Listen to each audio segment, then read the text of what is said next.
What's good, more JT squad? It's your boy JTK, aka Josh Too Cool, and welcome back to another roller coaster video, another video on the second channel. Now, before I get into this, I will say I know it's been about a month since I've posted on the main channel, and I probably won't be posting on the main channel for a little bit more just because the whole copyright thing. I was going to record a reaction today, and then I realized that that artist has already copyrighted my videos before, and it's just not worth it anymore. Just recording and then it gets copyrighted because obviously I'm not that big of a reactor.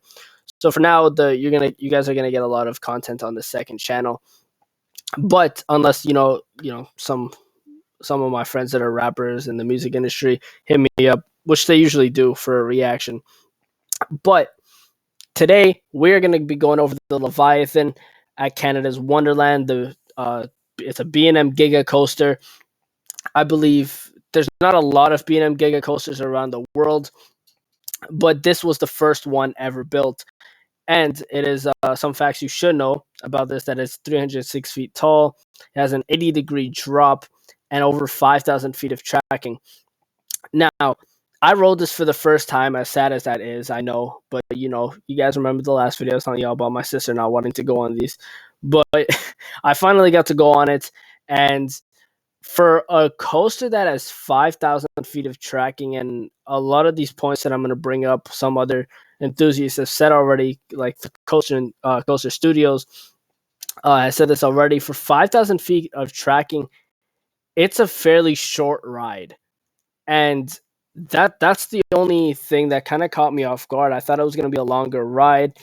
Obviously, it's a very fun ride still, but it's very short. And when I searched up the stats for the Leviathan and it said like over 5,000 feet of tracking, it kind of caught me off guard because it's like I went on this now and it's just like, how does it says 5,000 feet of tracking?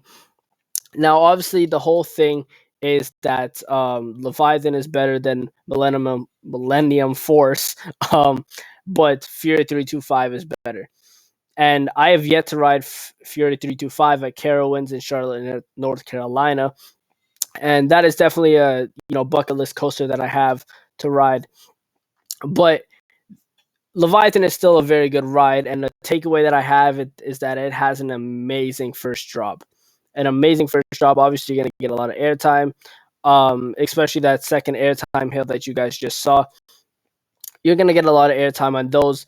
It is better than Behemoth, and obviously they're a little bit different. Behemoth is a hyper coaster, and this is a B&M.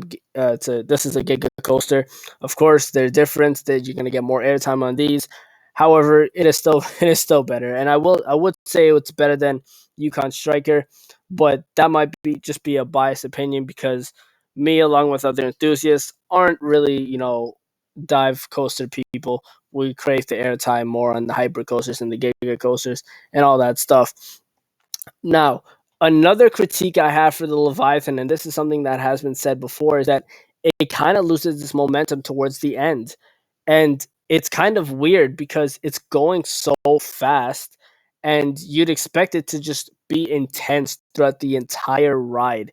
And so it kind of catches you off guard how it goes so slow towards the end and into that break run because it's going so fast. And I have heard stories about the Leviathan having a bit of issues because it loses that momentum.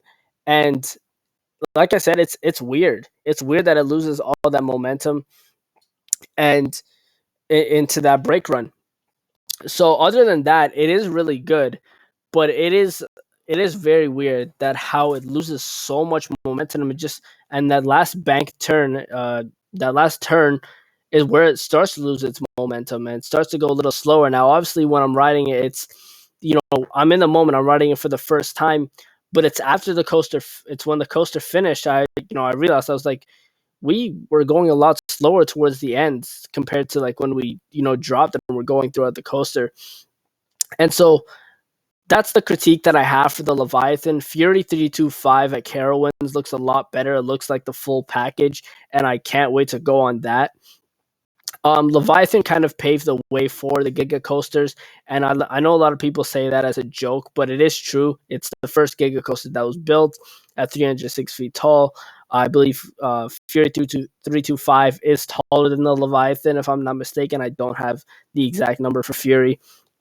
However, you do get a lot of airtime. You'll probably get more airtime on Leviathan than some other Giga coasters, but it it's a pretty good ride. It's a very good ride. Like I said, you get airtime and all that stuff, and enthusiasts like myself crave that airtime.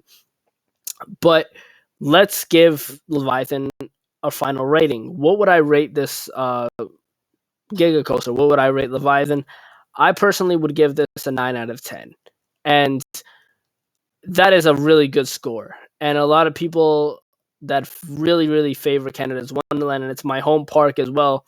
A lot of people that favor this coaster and haven't really read anything will probably be like, well, why isn't it a 10 out of 10? And I just broke down the critiques of the Leviathan. It's not really the full package. It goes slow towards the end. It kind of loses its momentum. And it's not a perfect coaster. It's very hard to have a perfect coaster. And the only coaster that I have seen that matches the description for almost a perfect coaster is Fury 325 at Carowinds. And so that's why I can't wait to ride through Fury 325 sometime in the future. But the Leviathan is a 9 out of 10 for me, and I did enjoy it. I'm obviously going to go on it again. It fits very well at Canada's Wonderland, and obviously that's the coaster you see all the way from the highway. You see the Behemoth and Yukon Striker along with it, but this is the main attraction at Canada's Wonderland, of course. And I can't wait to go on this more and more. But for me, this is a 9 out of 10. It's not perfect, but it's a really, really good coaster. But that is going to wrap up this review. I don't want to keep rambling and keep, repeating myself and sounding repetitive and all that stuff. So we're just going to wrap it up there. The next video will be the Yukon Striker review. I'm not sure if it'll be today. Maybe I'll record it tonight because this video was fairly short. And maybe it'll be posted tomorrow. I'm not quite sure yet. But that's going to wrap up this review. Let me know your thoughts on the Leviathan, if you wrote it. And what would you rate this coaster? Tell me in the comment section below, or DM me on Instagram what you would rate this coaster. But that's going to wrap it up today. So I'll see you on the next video. It's going to be the Yukon Striker review and then Behemoth. So for those of you who wanted Yukon Striker, it'll be coming up soon. See you on the next video. And don't forget to subscribe, like, and comment. Hit the notification bell so you're up to date with all the videos. Subscribe to the main channel if you're not subscribed there already. And I'll see you on the next video. Stay cool, y'all.